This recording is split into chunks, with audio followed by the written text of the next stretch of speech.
The familiar feeling of fall filling football stadiums as the familiarity of foes fills the Friday night file. Welcome to the Week 3 edition of the Fox 6 High School Blitz. For the first time in a decade, a perfect start through 3 weeks is a possibility for Cudahy as they open up play in the Midwest Classic Large Conference.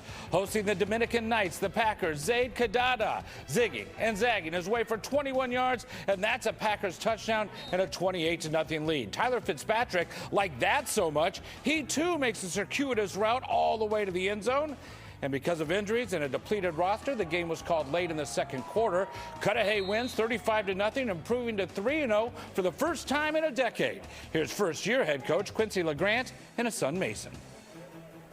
Athletic director Nicole Ward has been awesome and amazing to me, and I told her from day one that we were going to change this thing around, and it wasn't going to take forever. I think it's special. I think this group of guys is just special. I'm just proud to see these guys be able to celebrate and show their love for the game of football.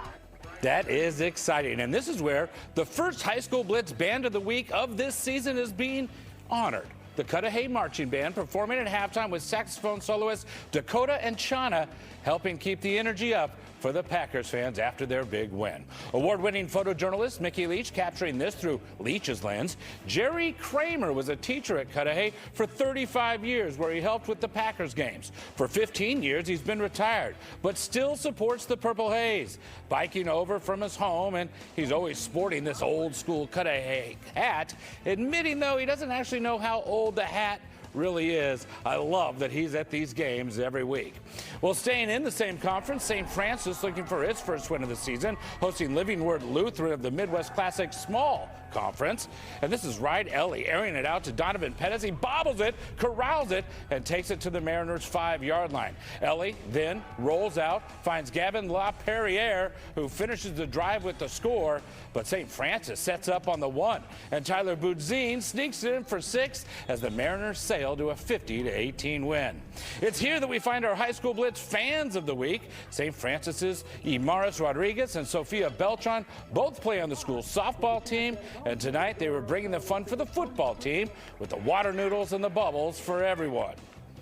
Well, we all have busy lives, and that includes touchdown Tommy Fitzgerald. He's on hiatus from the High School Blitz tonight and won't be banging any drums as far as we know. Tommy's at a sleepover after he went to the Brewers game with a bunch of friends. We'll welcome him back with open arms next Friday night. A big night on the North Shore with 101 Homestead traveling down I-43 to undefeated Nicolay. Highlanders trying to make an early statement behind Tommy O'Hagan, who calls his own number for the touchdown. Homestead driving again, but the Knights have an answer and a stop when O'Hagan is picked by Charlie Bloom, but it's the Highlanders pitching the shutout 21-0.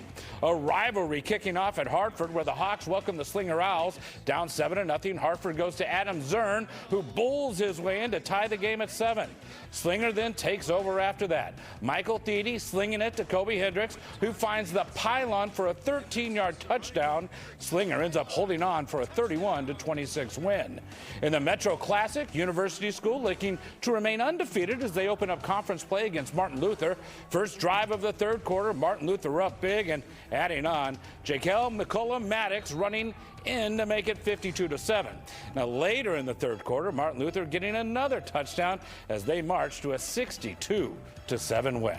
The City Richardson Conference taking center stage at historic South Stadium with King and Bradley Tech. On the first drive of the game, that's Rashawn Hayes getting around the edge, breaking out for 53 yards, and that leads to a King field goal. Quickly, the Generals get back on offense, and this time they hit Pater. Tyler Scott carrying it over the goal line for the touchdown. The last score we had was 10-0 King. Well, that is all for the Week 3 edition of the High School Blitz. You can always go to fox6now.com to relive the night and feel the excitement over and over again.